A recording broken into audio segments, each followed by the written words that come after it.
In this video, we are going to explore a very interesting concept, that is a concept of multi-stage rockets, or we are going to explore the answer of this question, how to build a speedy rocket, and we will see that what are the constraints in building speedy rockets.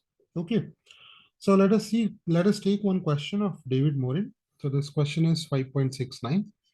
Question says that assume that it is impossible to build a structurally sound container that can hold fuel of more than say 9 times of its mass. The limit is little higher than this, but let us use this number just to be concrete. Then it would then seem like the limit for the speed of the rocket is u ln 10. So I will explain this from the equation 5.4. 5.4 is actually rocket equation. I've already written here. How can you build a rocket that goes faster than this? Okay, so that's the question. So first, let us discuss briefly about the rocket equation. Suppose this is a rocket of mass m, sorry, going with velocity v. Then suppose if dm mass is detaching with a velocity of u with respect to the original mass, then from momentum conservation, initial momentum is m times v, right? This case, then final momentum is of these two because there is no external force in the system of the rocket. So m plus dm, v plus dv. Here dm is negative, right? So it is just a matter of convention. Here dm is negative, so m plus dm, v plus dv plus minus dm. Remember dm was negative and v minus u, correct? V minus u is the velocity with respect to Earth.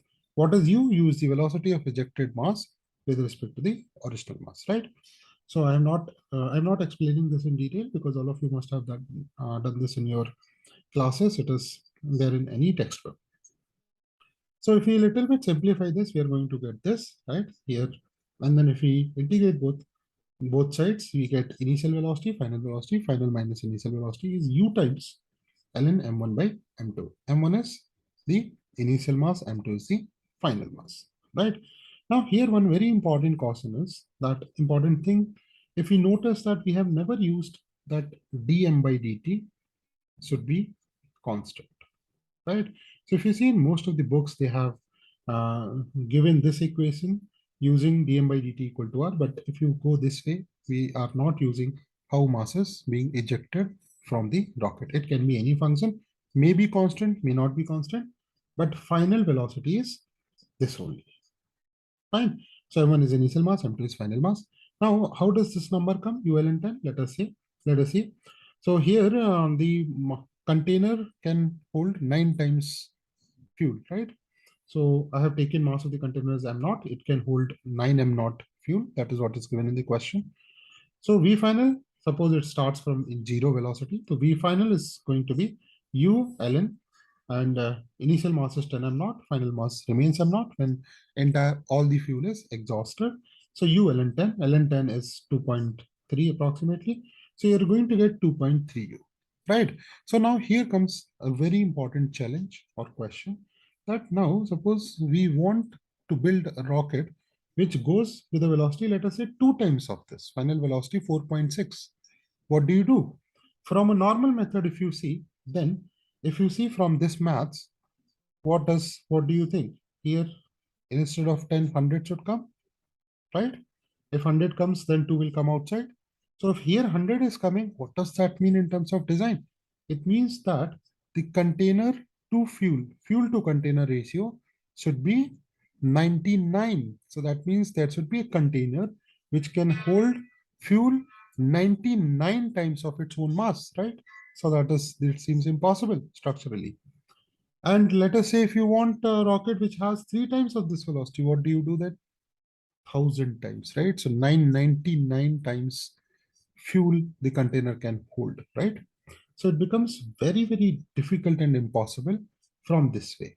Okay, so for that, there is a very interesting solution to this, very interesting concept from which you can make these speedy rockets is you start building the stages to a rocket.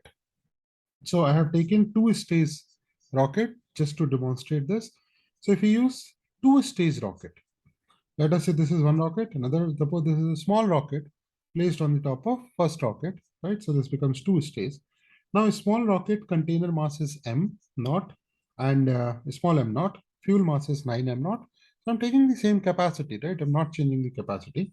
Container mass, this is bigger rocket. Container masses, I'm not. Original rocket and fuel masses, it can hold us 9m, right? So just for neat and clean calculation, I have taken this assumption. Small m is very, very small as compared to capital M naught. So what happens when you eject this, the fuel, entire fuel of this rocket, that time final velocity is 2.3 u, right? So I have neglected these masses. So I'm assuming that when this rocket, both the rockets are present, that then mass of this, including the fuel is neglected, negligible. Fine. So when this is entire fuel of this is used up, you already got 2.3 u. Now the most important part, right, that you might have seen in movies also, or some videos on YouTube, that we can now ditch the container. So this container, it's not, its entire fuel is used up, right, exhausted. You can ditch the container. So this mass you can now leave. So you're left with the smaller rocket. Now this rocket also has the fuel capacity, fuel to container ratio 9. Then now initial velocity you already have 2.3 u. So same equation, v final minus 2.3 u times 10, and then simply you got 4.6 u, right? So if you want to get 3 times, use another rocket, 3 stages, 4 stages, like that. So to achieve the same fuel capacity, single stage rocket should have fuel to container ratio of 99. I think I have already explained this, you have understood, which is very, very huge, right? So isn't it a very, very interesting solution to the very complicated problem, right? So if you like this solution or this analysis or the concept video, then please hit a like button. Please subscribe to this channel also. Thank you very much. All the best. I'll see you again.